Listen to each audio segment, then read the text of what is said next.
em rancharia.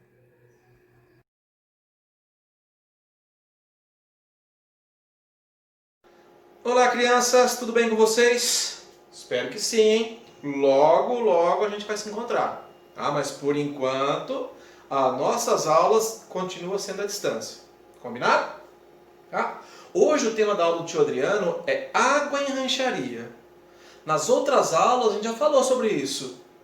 De onde que vem a água que nós bebemos em rancharia? Que nós tomamos banho? Que nós escovamos dentes? Nós já descobrimos, tio Adriano. São rios subterrâneos, rios que ficam debaixo da terra. E na aula passada o senhor falou também que existe um rio subterrâneo muito grande debaixo de rancharia, chamado Aquífero Bauru. Isso, nome de lanche, muito bom. Então, a água em rancharia, nós bebemos do rio subterrâneo chamado Bauru. Olha lá, para a gente não esquecer mais, nosso amigo planeta, o planeta tem bastante água. Nas outras aulas a gente já viu isso, né? Mas tem água o quê? Doce e água salgada. Tio Adriano, eu já aprendi isso. Bastante água que tem no planeta é água salgada. E o restante é água doce. Nós vimos também nas outras aulas que a água doce nós encontramos elas em geleiras, lá no Polo Norte, no Polo Sul. Nós encontramos também nos rios superficiais. E a novidade para muitos é que nós encontramos a água debaixo da terra, chamado rios subterrâneos. Isso, os rios subterrâneos. Então, em rancharia, nós não tomamos a água que vem do riozinho superficial, nós tomamos a água que fica debaixo da terra. Combinado?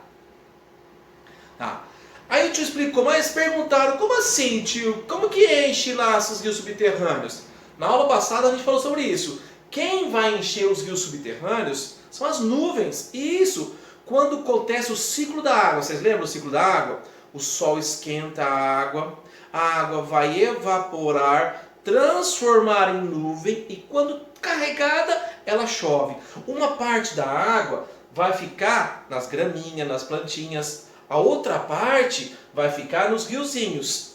E o que sobrou vai abastecer os rios subterrâneos. Vai penetrar na terra e lá embaixo tem os nossos riozinhos. Então, quem abastece a água dos rios subterrâneos? A nossa amiga chuva. Combinado? Ah lá. Então o nome do aquífero que abastece rancharia é um aquífero Bauru. Esse aqui é o mapa do estado de São Paulo. É o estado que a gente mora. Tá? Essa parte toda azul aqui é o aquífero Bauru. Olha quanta água que ele tem. Então ele abastece a nossa linda rancharia. Tá? Então se perguntarem, da onde que vem a água que nós tomamos? Vem debaixo da terra, tio Adriano. E como é que é o nome? Aquífero Bauru. O tio perguntou isso na charada passada. Combinado? Olha lá. Mas tio, como que eu encontro essa água? É fácil de encontrar? Não, não é fácil de encontrar. Primeiro a gente vai olhar alguns mapas. Uma pessoa estudiosa chamada geólogo. O geólogo vai estudar os mapas e ver se ali mesmo tem as cavernas subterrâneas, ou seja, os rios subterrâneos. Hoje em dia, nós usamos satélites. Isso, o satélite fica lá do lado do planeta, lá fora, ele manda imagens, tiram fotos e ele vê aonde que tem água. Então é mais fácil de descobrir a água. Então, para descobrir a água, não é assim sair correndo e vai perfurando qualquer lugar. Então tem que ter um estudioso chamado geólogo. O geólogo vai olhar os mapas e as imagens que o satélite manda. O satélite manda um monte de foto para nós. Daí a gente descobre onde vai furar. Imagine vocês ficar furando todos os lugares por aí. Não dá certo, né? Ah lá, pra gente furar, tio, nós temos que usar aquela super broca. É chamado de sonda, esse nome estranho, sonda. É uma broca muito profunda que desce, que perfura a terra, cascalhos, até chegar nos rios subterrâneos. Tem que perfurar muito fundo, porque o rio subterrâneo não fica muito baixinho assim, perto assim de nós. Ele fica lá bem no fundão. Para isso, temos que usar uma super broca. Olha lá o equipamento. Essas são as brocas. Existem tamanhos, e aí vem um caminhão do lado e vai perfurando. Perfurou, encontrou a água sobe. sobe, depois nós colocamos os canos, levamos essa água até a estação de tratamento para depois ficar limpinha e chegar na sua casa. Tio, como que funciona então o caminho da água? O que ela faz? Então nós perfuramos a terra, encontramos os rios subterrâneos, depois essa água vai por um cano e fica numa caixa d'água. Lá nessa caixa d'água ela fica dormindo alguns dias. Depois que ela recebe alguns remedinhos, ela vai até a sua casa. Não pode tomar água do rio subterrâneo assim sem tratamento, porque tem algumas sujeirinhas, alguns bichinhos que ficam lá também. Então para isso precisamos de alguns remédios, para deixar a água totalmente limpinha. Depois que perfurou o poço artesiano, lá que achou a água, ela fica numa caixa d'água gigante. E ela fica dormindo por alguns 2 dias. A água fica dormindo, descansando. Depois que ela descansou, ela vai receber uns remedinhos. Ela recebe alguns remedinhos para depois ir até a sua casa.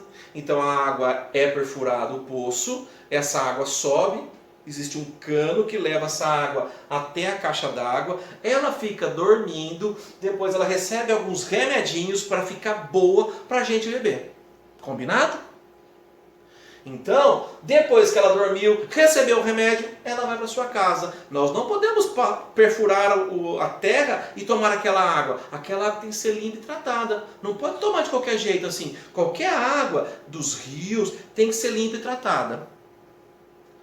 Só que tem o desperdício da água também, né? Nós temos bastante água em Rancharia, o aquífero Bauru, mas nós estamos desperdiçando a água. Muita gente toma banho demorado, fica cantando no chuveiro. O tio Adriano já falou sobre isso.